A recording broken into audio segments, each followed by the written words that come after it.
Voilà, alors on va s'interroger dans quelques instants sur l'après, mais peut-être que vous avez envie de réagir, parce que ce serait tellement dommage que vous ne nous disiez pas un petit peu comment vous ressentez cette expérience. Alors je pense qu'on va nous amener des micros, on va nous mettre peut-être un petit peu de lumière, merci. Mais peut-être, je voudrais, Jacques, est-ce que je peux me permettre de vous donner un micro? Parce que l'œil du réalisateur est intéressant, vous avez pris un petit peu de distance par rapport à cette expérience pour la filmer. Qu'est-ce que vous en retenez? Mais aussi par rapport à nos préoccupations, ce rapport à l'habitant, cette prise en considération de l'habitant. Oui, je voudrais dire d'abord comment je suis arrivé dans cette aventure, parce que j'avais déjà fait un film avec Patrick Bouchain sur le Chanel à Calais, la transformation du Chanel en scène nationale, et puis aussi à Tourcoing, l'expérience de l'îlot Stephenson qui devait être rasé mais qui a résisté, et que Patrick Bouchain et son équipe a... Quand vous dites qu'il a résisté. Voilà. Ben, pendant 7 ans, ils ont refusé de quitter leur logement. Et ils ont créé une association Rase pas mon quartier. Et bon, du coup, cet îlot n'a pas été rasé, il a été rénové. C'est important de le préciser, oui. Oui. Et puis donc après, moi, je connaissais un peu la philosophie de construire. Et quand j'ai su que Sophie allait s'installer dans une rue à Boulogne et qu'elle allait vivre là-bas pendant 3 ans, le temps de faire le chantier... Pour moi, cinéaste, c'était vrai que c'était une matière humaine, vivante, ouais. Une aventure humaine formidable à vivre pour un cinéaste. Et donc, j'ai commencé, avec Sophie, on a écrit un petit projet pour avoir déjà une petite subvention du CNC qui nous a permis d'aller sur place. Et, enfin, elle y était. Moi, je venais régulièrement, mais bon, petit à petit, je crois... Là, vous avez vécu l'expérience. Alors, qu'est-ce que vous en retenez? Quel regard vous portez sur cette expérience? Sur la place de l'habitant, quoi. Je trouve qu'avec les habitants, j'ai eu le même problème un peu que Sophie. Il a fallu que les habitants m'acceptent, petit à petit. Acceptent la caméra. Bon, certains le voulaient, d'autres beaucoup moins. Donc, j'ai respecté aussi... les gens, mais ceux qui acceptaient, j'ai pu rentrer chez eux avec les travaux, comme chez Le Dard ou comme chez Francis ou chez Sylvie. Donc j'ai pu effectivement petit à petit vivre cette expérience, cette transformation et de la rue, de l'extérieur et de l'intérieur. Donc on a commencé en 2010, au début du lancement du projet dans la rue. Et je vais continuer jusqu'à mars. Alors, vous ne répondez pas à ma question. Comment vous l'avez vécu? Qu'est-ce que vous en pensez? Vous êtes aussi un habitant, vous êtes aussi un citoyen. Donc comment... Oui, j'y ai dormi 2-3 nuits parfois, oui, dans la cité de chantier, justement, où il y avait ma petite chambre là-haut avec un petit lit. Et je me réveillais le matin, à l'aube. Quand il y avait de la neige, c'était formidable. Quand il y avait du beau temps, c'était formidable. Et puis, c'était surtout ce mélange de vie entre les ouvriers du chantier et les habitants. Ces trucs est complètement à part dans Boulogne. C'est-à-dire que c'est leur rue. Hein. Ils peuvent faire... Vous avez vu, ils circulent elle leur appartient. Ils circulent en vélo. Il y a à part les voitures des habitants, je pense qu'il y a très peu de circulation d'autres personnes. Hein, je ne sais pas si c'est vrai. À part la police qui passe de temps en temps. Ok. Alors, est-ce que vous avez envie, parmi vous, de faire un commentaire de ce quartier maintenant? Vous le voyez après? Édouard, vous voulez bien nous dire un petit peu comment vous voyez maintenant aujourd'hui ce quartier? Le quartier, bien impeccable, ils ont. Il est impeccable. Les maisons, ils sont bien, ils sont tout. Quartier toujours joyeux, quoi. D'accord. C'est une belle expérience pour vous, Édouard? C'est une belle expérience? Oui, il n'y a pas de problème. Hein. D'accord. C'est une grande expérience. D'accord. Alors, est-ce que ce quartier, finalement, je ne sais pas, vous pouvez peut-être me répondre, a changé un petit peu d'image aussi, parce que c'était intéressant. Il s'est vécu des choses à l'intérieur du quartier. Oui. Est-ce que vous avez le sentiment... Allez, on vous passe le micro. Je vais donner le micro à ma belle-sœur. Allez, oui, allez, vous donnez le micro. Allez. On a changé d'image parce qu'à la base, on avait déjà une très mauvaise réputation qui est restée pendant des années. Et, la plupart du temps, ce n'était pas des gens du quartier, mais c'était nous qu'on avait la réputation. Et beaucoup de gens avaient du mal à venir dans notre quartier, quoi. Mais maintenant que les travaux sont refaits... On a une bonne entente, quoi. Vous sentez que les gens d'autres quartiers viennent vous voir? On avait la bibliothèque de quartier qui venait, qui pense qu'il va revenir. Moi, je pense qu'on a une bonne entente, aussi bien avec les gens de l'extérieur. Oui, on a beaucoup de familles aussi, il faut vous dire. Beaucoup de familles? Ah oui, on est une grande famille. D'accord, l'ensemble, le quartier est une grande famille? Oui, c'est une grande famille dans le quartier. Hein. D'accord. Ok. Alors, bon, il y a un peu d'engueulade, quoi. Mais enfin, il y a un peu de cinéma, quoi, mais c'est bien. On n'a pas D'accord, il y a besoin un peu d'aller de au cinéma, cinéma, c'est c'est bien. gratuit.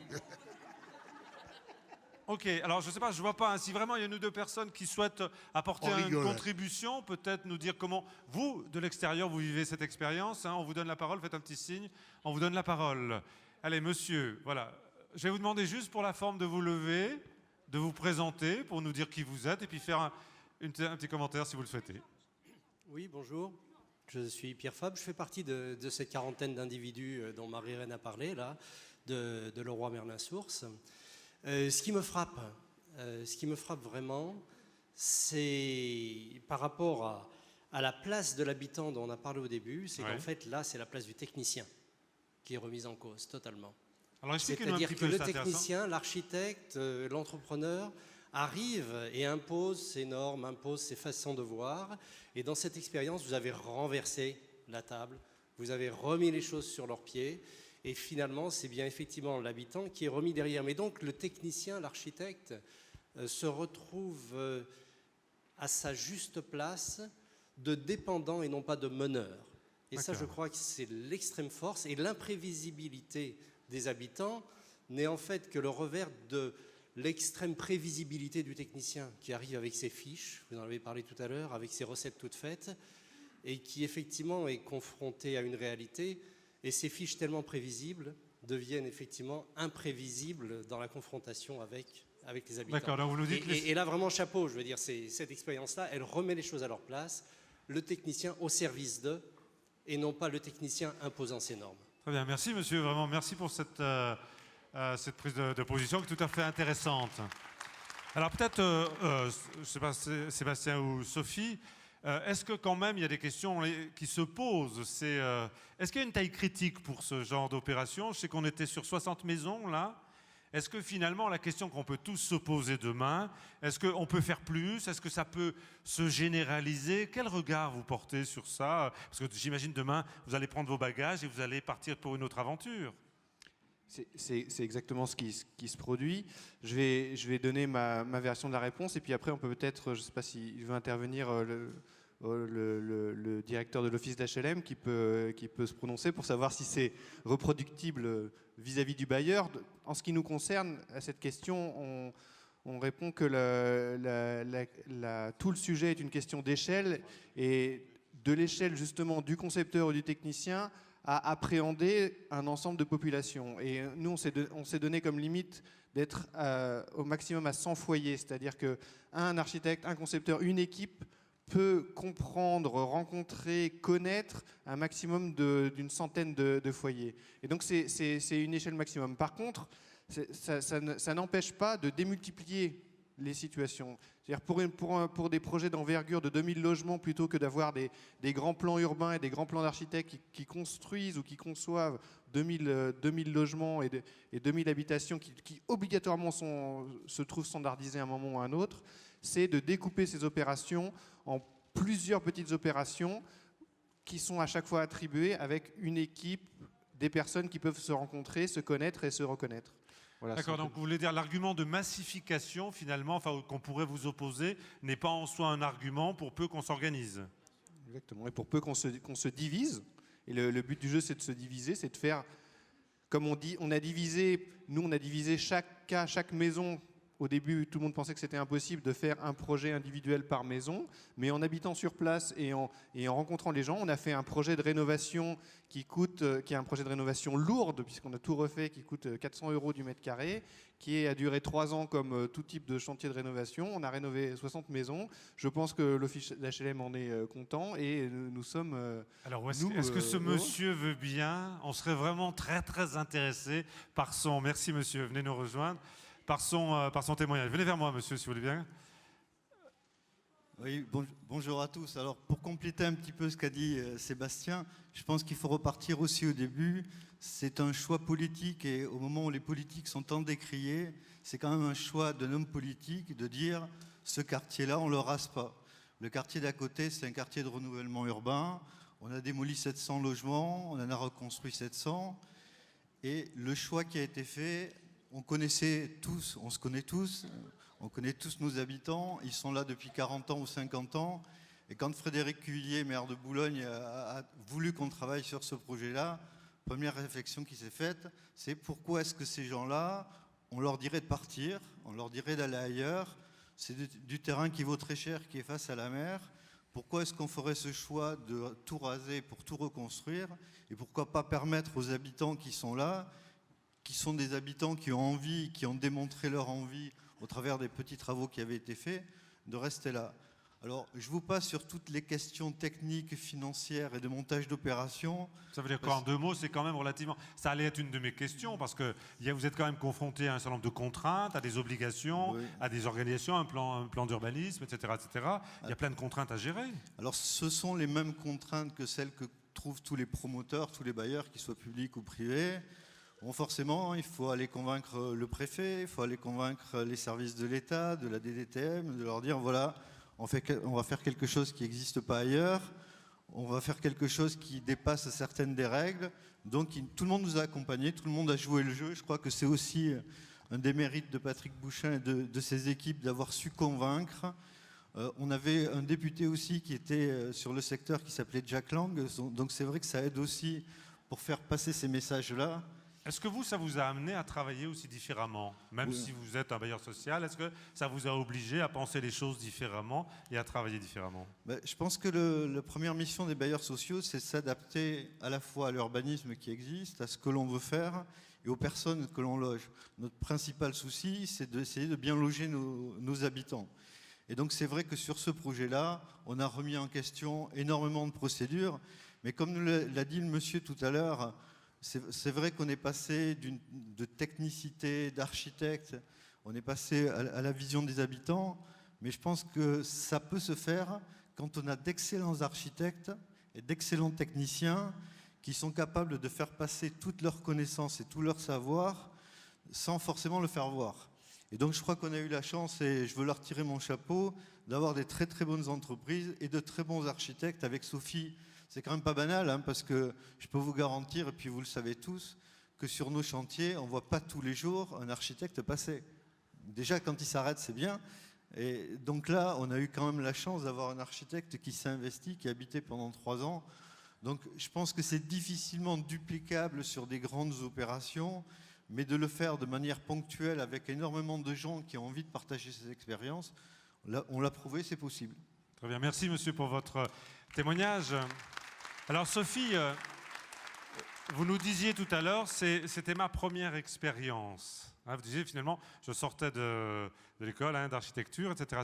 La question que pose ce monsieur est intéressante. Est-ce que ça veut dire qu'aujourd'hui, l'architecte et l'urbaniste doit aborder son métier de manière différente et que le mettre au service de l'habitant, ça doit demander des compétences qui ne sont pas forcément celles que vous avez au départ?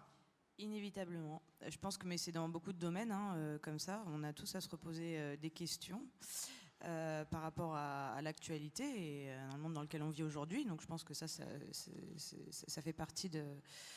Voilà. Alors après, à la fin de nos études, je pense qu'en tant qu'architecte, on se pose tous énormément de questions aussi parce qu'on ne sait pas construire et qu'on ne nous apprend pas forcément à savoir construire pour la réalité. Enfin, on ne sait pas faire ce genre de choses. Donc moi, j'ai eu surtout beaucoup de chance que toute l'équipe de l'agence Construire, Patrick, Loïc, Julienne, Sébastien Aymar, me fassent confiance aussi là-dessus. Donc c'est-à-dire qu'ils m'ont dit à un moment donné, il y a ce projet-là, si tu as envie, tu y vas, mais il va falloir que tu y habites. Moi, j'avais vachement envie de le faire. J'étais certainement aussi jeune et naïve, comme ils n'arrêtent pas de me le dire, mais je le suis toujours, j'espère. Et donc, je peux leur dire merci aussi, parce qu'ils ont ouvert ces portes-là, et je pense que pour l'instant, c'est très compliqué. Enfin, il n'y a pas beaucoup de gens qui le font aussi de cette manière-là, ou alors on le fait sur de toutes petites échelles, mais encore beaucoup plus petites que cela, et on n'est pas aidé derrière. Là, il y avait l'aide du politique. Donc voilà, on n'était pas seuls. On n'était vraiment pas seuls. Donc c'était, je pense qu'elle peut, elle va porter ses, enfin j'espère, ça peut porter ses fruits. Et donc ça va être le prochain sujet de notre après, c'est-à-dire que maintenant on va partir sur Rennes. Et pour justement faire autre chose, continuer cette appropriation dans des lieux qui sont inoccupés aujourd'hui et être capable, c'est montrer qu'on est capable de les habiter et c'est en les habitant qu'on va pouvoir se les approprier et faire programme entre guillemets. D'accord. Alors, vous allez nous en dire 2 mots, M. Sébastien, mais avant, je voudrais vous poser une autre question aussi. L'habitant, il a une expertise d'usage, il sait, et vous le disiez au début, c'est important, finalement, de sortir du rapport habituel qui est du sachant au non-sachant. Il a une vraie expertise d'usage, comment on peut la qualifier? On est tous habitants, donc on sait tous comment faire fonctionner notre robinet, on sait tous quand il y a un problème de chasse d'eau, on sait tous toutes ces choses-là du quotidien qui font la vie de chacun.